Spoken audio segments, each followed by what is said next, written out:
Isang mapagpalang araw po sa lahat. Magandang hapon po, Kuya Bal, Ate Edna at Kalingap Rab. At sa buong team ng Kalingap, mapagpalang hapon po sa bawat isa. Sa hapon pong ito ay muli ko pong pupuntahan at bibisitahin po yung mag-iina na kung saan ang kanila pong ikinabubuhay ay nangangalakal lang po ang mag-iina pong ito. At sa hapon pong ito, yan, samahan niyo po ako at sila po ay ating kumustahin na ano na kaya ang kalagayan, sitwasyon ng buhay ng mag-iina. At sila po ay nangangalakal at yun nga lang po ang kanila pong ikinabubuhay dahil wala po ang ama ng tahanan.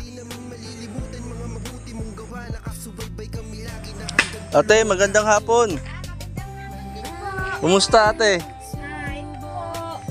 Parang matagal na po kayo hindi nakapakasyal. Oo nga, sige, makumusta kayo? At galing hong ano, kung saan galing. Magandang hapon po, magandang hapon. Kumusta, Ate Tina? Sino kasama niyo dito? Ay, ito po mga kalaro po ng anak. Parang may bisita po kayo na nagtatabak ah. Nakakatulog po ako mag-uuling-uling. Uuling ho. Opo, ay wala po kaming panggatang. Mahirap po kapag nabiinulan ay wala akong makumpilingga. Oo. Kumusta po kayo? Ganito ba po ang buhay? Baby, hello. Kilala mo pa ako? Ha? Asan si ate? Ha? Andun po.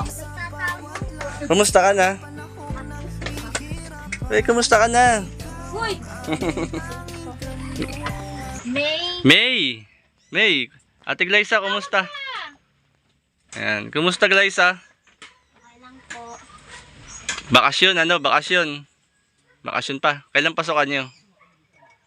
Sa 29 po yata. 29? 29 nga po. Anong grade mo na? Mag-grade 5 po. Mag-grade 5 ka na? Upo ka muna. Dito ka muna. Kumusta na po ang inyong buhay? Ito pa rin po. Kaya lang po talagang nga po ako at magpapasukan na nga po yung mga anak ko ay.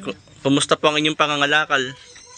Ay sa ngayon po talagang hindi na po muna ako nangangalakal at lagi po akong nahihilo.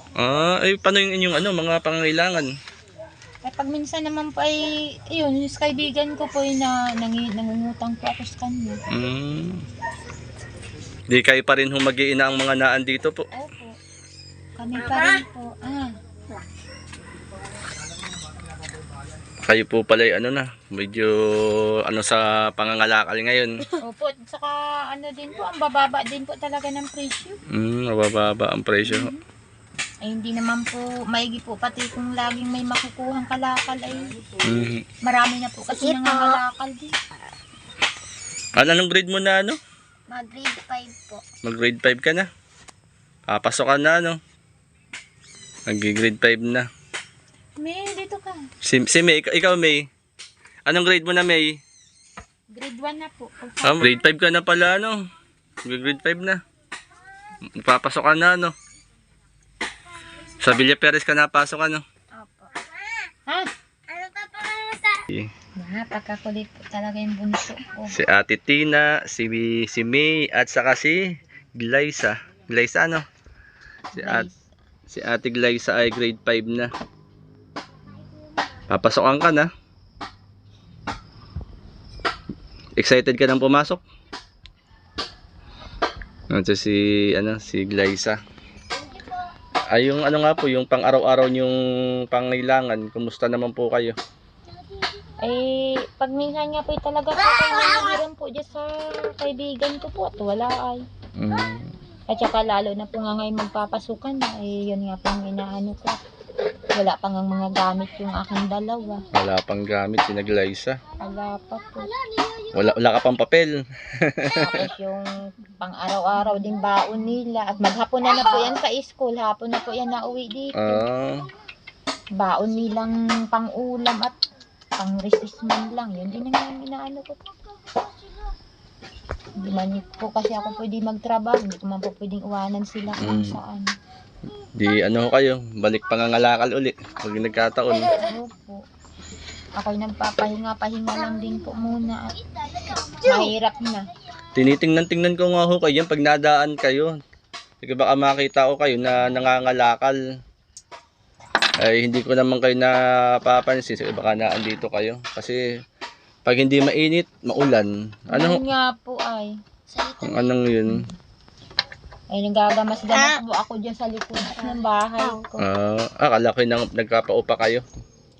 Sa Pag gamas. minsan po, pag nagpatawag po si Kapitana sa akin ng tagagamas, nagagamas po ako dun. Saan po nagagamas? Dun po sa kanila, kay Kapitana Merle. Kay Kapitan. Nakita ko nga po si Kapitana. Sabi ko, Kapitana, papasyalan ko po yung mag-iina ni Ate Tina. At makumusta. Kaya po ako ay napapasyal po dito.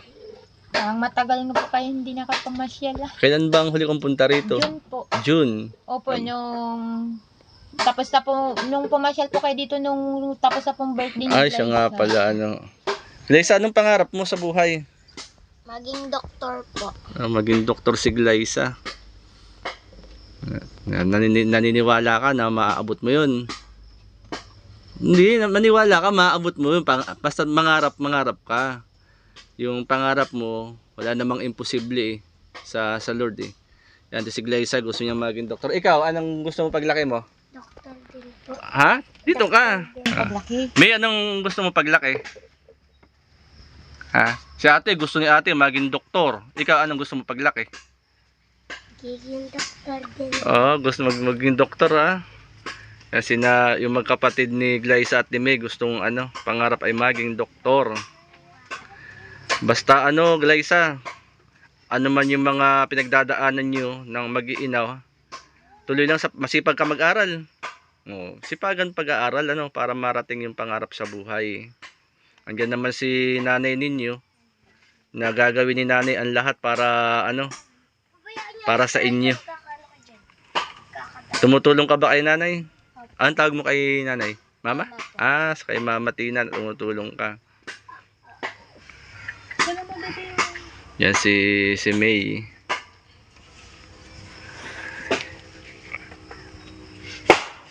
Akala ko kayo, baka wala si na Ate Tina, baka nangangalakal la.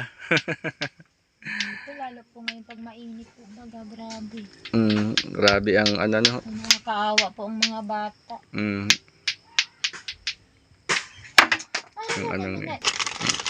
May pasalubong ako sa inyong dalawa. Hati kayo, open mo na lang. Bukse, yung pasalubong ko. Ate Glyza, buksan mo nga Ate Glyza. Hati kayo yun sa pasalubong ko. Kasi mapasyalan nga si Ate Tina. Si May at si Glyza. Napadaan ako sa tindahan kaya sige madalahan ng konting pasalubong. Open mo na. Sige na. Babawiin ko yan. Open mo na, sige, sirain mo na yung papel. Buksan mo ate. Ako pa talaga. Si mama pang pinagbukas ay. Yan, hati na lang kayo ha. Sa susunod, loobin ni Lord pag makapasyal ako sa inyo. Kayo dyan. Hati kayo, piliin na lang kayo. Tigtat, ilan ba yan? Hati na lang kayo. Neta ate, meron pa rin yung ganito. Ayan pala Ilan ba yan? Baka ilan ba? 6? 6. Sige, tig-tatlo kayo. Kay ate naman yung isa. Yan, di ba? Tatlo kayo. Tig-tatlo ha. Pagdaan ko kasi sa tindahan, naalala ko kayong dalawa. Kasi mabilhan ng kunting pasalubong yung magkapatid. Thank you po. Bait naman ni Ate May ay, di na mahiyain. Papasok ka na rin. Ayan, papasok na rin si May at si Ate Glyza. At salamat ate, ikaw ay kumbaga ay kahit ganyan ang sitwasyon ng buhay, hindi ka sumusuko. Na kumbaga ay patuloy kang lumalaban sa hamon ng buhay. Alang-alang lang ko sa dalawa kong anak. Mahal na mahal ni mama yan si May Si May. Pawis ka na ay. Kaliligo lang, pawis na. Ano ate yung ano yung iyong nagiging saan ka humuhugot ng lakas? Ako po, Mm. sa mga anak ko po. Kasi gusto ko po sila talaga kahit po ganito kami, na wala yung kanilang ama, ay gusto ko po talaga sila yung makatapos sa kanilang pag-aaral. Lahat po ng aking makakaya, gagawin ko po. Oo nga ate, kasi andyan, kumbaga ay nagtatrabaho ka, nagagamas, nangangalakal. Ano bang alam mong trabaho ate? Marunong, kung ano po, kaya ko po rin mamamasukan. Ang problema nga po ay hindi sa mga malalayo naman po. Ay wala pa akong mapag-iwanan sa dalawa kong anak. Kawawa naman si na Glyza, saka si May kapag kayo mamamasukan. Ayun nga po, saka hindi ko man po sila pwedeng iwanan at sila po'y puro babae. Oo, siya nga, tama yun ate. Kumbaga, biyaya na lang ng Lord ano. Nagtitiisa lang po kami ng ganito dahil ilang ano lang naman po, nakakatapos na rin naman po. Kaya pati lumalaban sa hamon ng buhay. Tuloy lang ate, basta huwag ka lang makakalimot kay Lord. Kapit ka lang sa Panginoon, ate Tina. Ano man yung mga pagsubok na pinagdadaanan yung mag-iina, ay malalampasan nyo yan. Ako makulit ay. Bait naman ni May, oh. Masarap ba yan? Sasalubong ko? Opo ka din eh. Si May, oh. Buti napadaan ako doon sa tindahan. Naalala ko si May. Malapit ka nang pumasok, May. Sabay-sabay po itong papasok ng dalawa. Sabay-sabay papasok, ano. Parehas na maghapon. Hapon na ang uwi. Paano hindi iahatid niyo sila? Ano po, may service po pa akong kinukuha sa kanila. Lingguhan po. Lingguhan. Ang bayad. Manugang po ni Kapitan. Oo.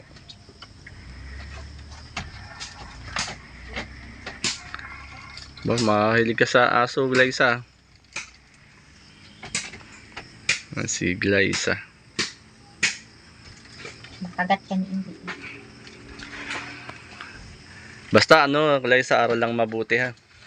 At Binigyan ko silang ako. anong grade mo na? Pagpasok? Mag-grade 5 po. Grade 5. Tapos si May ay grade 1. Mag-grade 1 ka? May. Yan, sino maghahatid sa'yo sa school? Tapos po namin. Kala ko si mama. Ba't di ka natutulog paghapon? Natutulog ka ba paghapon? Hindi po.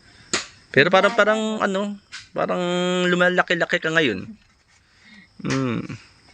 Si May. Yan, ilang taon na ho silang hindi, walang tatay. Ano po, wala pa naman po isang taon. Wala pang isang taon Kumbaga, syempre, namimiss din ng mga bata yung ama nila, Miss mo na ba si papa mo? Ikaw, miss mo na si papa mo? Ayan, ang mga batang ito ay walang ama. Yan, malayo yung kanilang ama. At si Ate Tina ang siyang bumubuhay sa kanyang mga anak. Na kung saan ay nangangalakal lang po sila. At kagaya ngayon, magpapasok ka na naman, isa rin sa iniisip ni Ate Tina. Kaya mo Ate Tina, kapag may blessing ako ay kumbaga ay makabili rin ng ilang gamit ng mga bata, kahit notebook. Mabilhan ng isang lapis si May. Yan loobin ni Lord, basta tayo ay pagpalain ng Panginoon, i-bless ni Lord, ay walang bagay na imposible naman sa Panginoon. Ay kumusta naman po kayo rito sa bahay niyo? Ay, okay naman po. Ayos naman po kami may aso naman po kasi akong ang nakakaano lang pag ako'y walang aso nga at Ito nga po pag minsan gabi-gabi na batok po yan, talagang naikot po yan dyan mula dito sa baba hanggang dun. Ibig sabihin may binabatok. Opo, ay pag nabatok po yan, hindi na po ako makakatuloy. Wala pa mag-iina lang kayo rito ano. Hindi nga po ay. Tapos ay ganito pa ang bahay ko. Walang mag-aayos.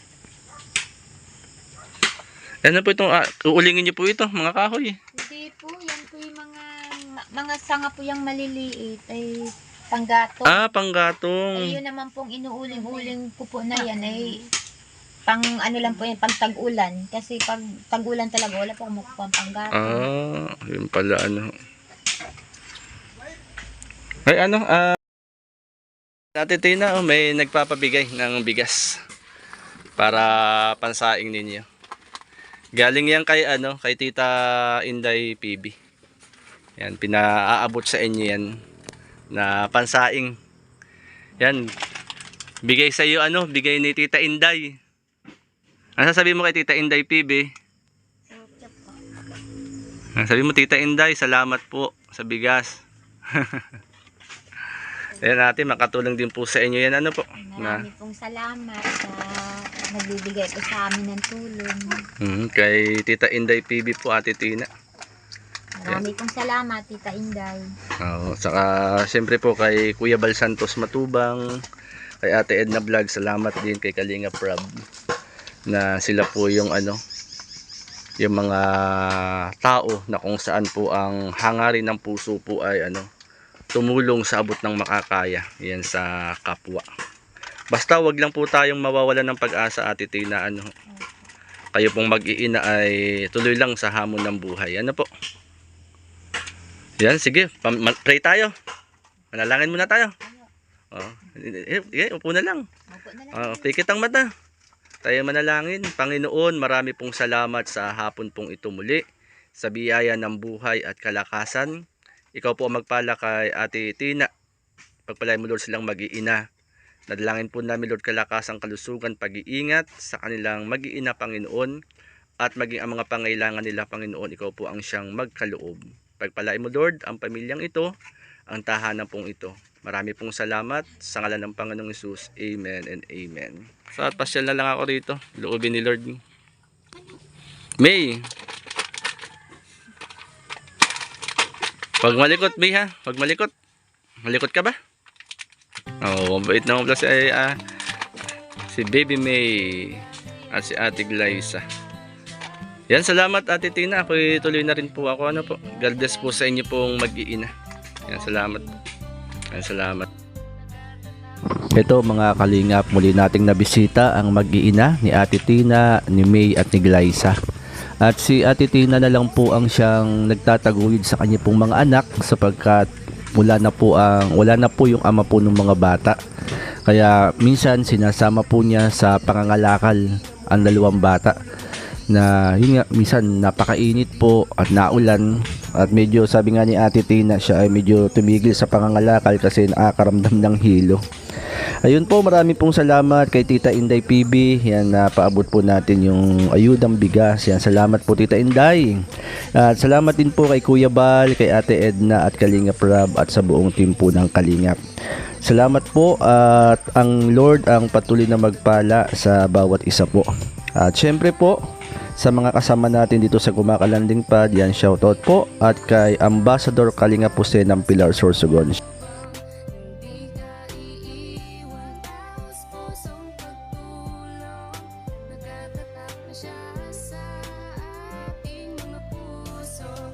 Santos Matubang.